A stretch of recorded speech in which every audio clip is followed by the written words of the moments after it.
ನಾಳೆಯಿಂದ ಬೆಳಗಾವಿ ಚಳಿಗಾಲದ ಅಧಿವೇಶನ ಆರಂಭ ಆಗ್ತಾ ಇದೆ. 10 ದಿನ ನಡೆಯುವಂತಹ ಅಧಿವೇಶನ.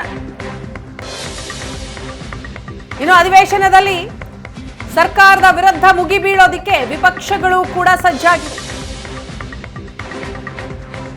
ಕುಂದಾನಗರಿಯಲ್ಲಿ ಚಳಿಗಾಲದ ಅಧಿವೇಶನ ಕಾವೇರಲಿದೆ. ದೋಸ್ತಿಗೆ ವಕ್ಫ್ ಮೂಡ ಬಾಣಂತಿಯರ ಸಾವಿನ ಅಸ್ತ್ರ. ಆದರೆ ಇನ್ನು ಕೋವಿಡ್ ಹಗರಣ, ಬಿಜೆಪಿ ಕಿತ್ತಾಟ ಪ್ರಸ್ತಾಪಕ್ಕೆ ಕೈ ಕೂಡ ಸಜ್ಜಾಗಿದೆ.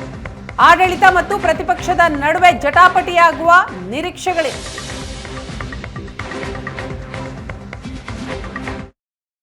ಬೆಳಗಾವಿಯಲ್ಲಿ ನಡೆಯುವಂತಹ ಚಳಿಗಾಲದ ಅಧಿವೇಶನಕ್ಕೆ ಕ್ಷಣಗಣನೆ ಆರಂಭಗೊಂಡಿದೆ.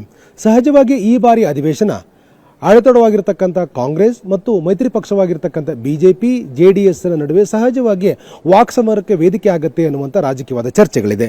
ಬಹಳ ಪ್ರಮುಖವಾಗಿ ಈ ಬಾರಿ ಅಧಿವೇಶನದಲ್ಲಿ ಮುಖ್ಯವಾಗಿ ಮೂಡಾ ಹಗರಣ, ವಾಲ್ಮೀಕಿ ಹಗರಣ, ವಕ್ಫ್ ಹಗರಣ ಮತ್ತು ಬಹಳ ಮುಖ್ಯವಾಗಿ ಬಳ್ಳಾರಿಯಲ್ಲಿ ನಡೆದಿರತಕ್ಕಂಥ ಬಾಣಂತಿಯರ ಸಾವಿನ ಪ್ರಕರಣಗಳಿರ್ಬೋದು, ರಾಜ್ಯದಲ್ಲಿ ಕಾನೂನು ಸುವ್ಯವಸ್ಥೆ ಹದಗೆಟ್ಟಿರತಕ್ಕಂಥ ವಿಚಾರಗಳಿರ್ಬೋದು, ಅಧಿಕಾರಿಗಳ ಸಾವು ಮತ್ತು ಜೊತೆಗೆ ಚಂದ್ರಶೇಖರ್ ಸ್ವಾಮೀಜಿಗಳ ವಿರುದ್ಧ ದೂರು ದಾಖಲಾಗಿರ್ತಕ್ಕಂಥದ್ದು, ಇಂಥ ಪ್ರಮುಖವಾದ ವಿಚಾರಗಳನ್ನು ಪ್ರಸ್ತಾಪ ಮಾಡೋದ್ರ ಜೊತೆಗೇ ಈ ಸರ್ಕಾರದ ವೈಫಲ್ಯಗಳನ್ನು ಪಟ್ಟಿ ಮಾಡಿಕೊಂಡು ಸರ್ಕಾರವನ್ನು ಕಟ್ಟಿ ಹಾಕಬೇಕು ಅಂತಕ್ಕಂಥದ್ದು ಬಿಜೆಪಿಯ ಲೆಕ್ಕಾಚಾರಕ್ಕೆ ಬೇಕಾಗಿರ್ತಕ್ಕಂಥ ತಯಾರಿಯನ್ನು ಕೂಡ ಬಿಜೆಪಿ ಮಾಡ್ತಾ ಇದೆ. ಹಾಗಾಗಿ ಈ ಎಲ್ಲ ವಿಚಾರಗಳು ಪ್ರಸ್ತಾಪ ಆದಾಗ ಸಹಜವಾಗಿ ಸರ್ಕಾರ ಇಕ್ಕಟ್ಟಿಗೆ ಸಿಲುಕ್ತಕ್ಕಂಥ ಹಿನ್ನೆಲೆಯಲ್ಲಿ ಪ್ರತಿಪಕ್ಷಗಳನ್ನು ಕಟ್ಟಿ ಹಾಕಬೇಕು ಅಂತಕ್ಕಂಥ ಪ್ರಯತ್ನವನ್ನು ಕಾಂಗ್ರೆಸ್ ಕೂಡ ಮಾಡ್ತಿದೆ.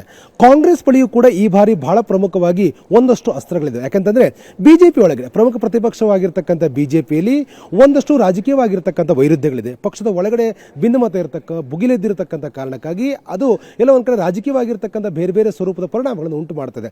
ಆ ಒಂದು ರಾಜಕೀಯವಾಗಿರ್ತಕ್ಕಂಥ ಸನ್ನಿವೇಶವನ್ನು ಬಳಕೆ ಮಾಡಿಕೊಂಡು ಬಿಜೆಪಿಯನ್ನು ಕಟ್ಟಿ ಹಾಕಬೇಕು ಅಂತಕ್ಕಂಥ ಒಂದು ಕಡೆ ಆದರೆ, ಇನ್ನೊಂದು ಕಡೆ ಇತ್ತೀಚೆಗೆ ಮುಕ್ತಾಯ ಆಗಿರ್ತಕ್ಕಂಥ ಉಪಚುನಾವಣೆಯಲ್ಲೂ ಕೂಡ ಕಾಂಗ್ರೆಸ್ಗೆ ಸಹಜವಾಗಿ ಗೆಲುವಾಗಿರುವಂತಹ ಹಿನ್ನೆಲೆಯಲ್ಲಿ ಸಂಖ್ಯಾಬಲ ಜಾಸ್ತಿ ಆಗಿದೆ. ಅದನ್ನು ಪ್ರಸ್ತಾಪ ಮಾಡೋದ್ರ ಮೂಲಕ ಜನರ ಮಧ್ಯದಲ್ಲಿ ನಮಗೆ ಬೆಂಬಲ ಸಿಕ್ಕಿದೆ ಅಂತಕ್ಕಂಥ ವಿಚಾರ ಪ್ರಸ್ತಾಪ ಮಾಡಿ ಪ್ರತಿಪಕ್ಷವನ್ನು ಕಟ್ಟಿ ಹಾಕಬೇಕು ಅಂತಕ್ಕಂಥದ್ದು ಕಾಂಗ್ರೆಸ್ ಲೆಕ್ಕಾಚಾರ. ಇನ್ನು ಜೊತೆಗೆ ಮಾಜಿ ಮುಖ್ಯಮಂತ್ರಿ ಆಗಿರುವಂತಹ ಯಡಿಯೂರಪ್ಪನ ವಿರುದ್ಧ ಇರತಕ್ಕಂಥ ಒಂದು ಪೋಸ್ಕೋ ಪ್ರಕರಣಗಳಿರ್ಬೋದು ಮತ್ತು ಬಿಜೆಪಿ ಒಳಗಿರ್ತಕ್ಕಂಥ ನಾಯಕರ ಮಧ್ಯೆ ಇರತಕ್ಕಂಥ ವೈರುಧ್ಯಗಳು ಇವೆಲ್ಲವನ್ನು ಕೂಡ ಬಳಕೆ ಮಾಡಿಕೊಂಡು ಪ್ರತಿಪಕ್ಷಗಳು ಯಾವುದೇ ವಿಚಾರ ಪ್ರಸ್ತಾಪ ಮಾಡಿದ್ರು ಕೂಡ ಅದಕ್ಕೆ ಟಾಂಗ್ ನೀಡಬೇಕು ಅಂತಕ್ಕಂಥದ್ದು, ತಮಗಿರ್ತಕ್ಕಂಥ ಸಂಖ್ಯಾಬಲದ ಆಧಾರದ ಮೇಲೆ ಗಟ್ಟಿಯಾಗಿರ್ತಕ್ಕಂಥ ರೀತಿಯಲ್ಲಿ ಬಿಜೆಪಿಯ ವಿರುದ್ಧವೂ ಕೂಡ ವಾಗ್ದಾಳಿ ಮಾಡಲಿಕ್ಕೆ ಕಾಂಗ್ರೆಸ್ ಪ್ಲಾನ್ ಮಾಡ್ತದೆ. ಹಾಗಾಗಿ ಈ ಬಾರಿ ಯಾವುದೇ ವಿಚಾರ ಈ ಅಧಿವೇಶನದಲ್ಲಿ ಪ್ರಸ್ತಾಪ ಆದರೂ ಕೂಡ ಅದು ದೊಡ್ಡ ಮಟ್ಟದ ರಾಜಕೀಯವಾಗಿರ್ತಕ್ಕಂಥ ನೆಲೆಗಟ್ಟಿನಲ್ಲೇ ಚರ್ಚೆ ಆಗ್ತಕ್ಕಂಥದ್ದು, ರಾಜಕೀಯವಾಗಿ ಅದಕ್ಕೆ ಬೇರೆ ಬೇರೆ ಆಯಾಮಗಳು ಸಿಗ್ತಕ್ಕಂಥ ಸಾಧ್ಯತೆಗಳು ಇರುವಂಥ ಕಾರಣಕ್ಕಾಗಿ ಚಳಿಗಾಲದ ಅಧಿವೇಶನ ಎರಡೂ ಪಕ್ಷಗಳು ಆಡಳಿತವಾಗಿರ್ತಕ್ಕಂಥ ಕಾಂಗ್ರೆಸ್ ಮತ್ತು ಪ್ರಮುಖ ಪ್ರತಿಪಕ್ಷವಾಗಿರ್ತಕ್ಕಂಥ ಬಿಜೆಪಿಯ ಮಧ್ಯೆ ವಾಕ್ಸಮರಕ್ಕೆ ವೇದಿಕೆ ಆಗುತ್ತೆ ಅನ್ನುವಂಥ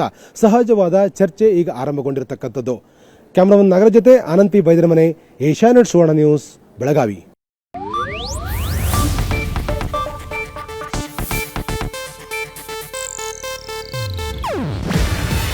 ಇದು ಏಷ್ಯಾನೆಟ್ ನ್ಯೂಸ್ ನೆಟ್ವರ್ಕ್ ಪ್ರಸ್ತುತಿ. ನೀವು ನೋಡ್ತಿದ್ದೀರಾ ಏಷ್ಯಾನೆಟ್ ಸುವರ್ಣ ನ್ಯೂಸ್.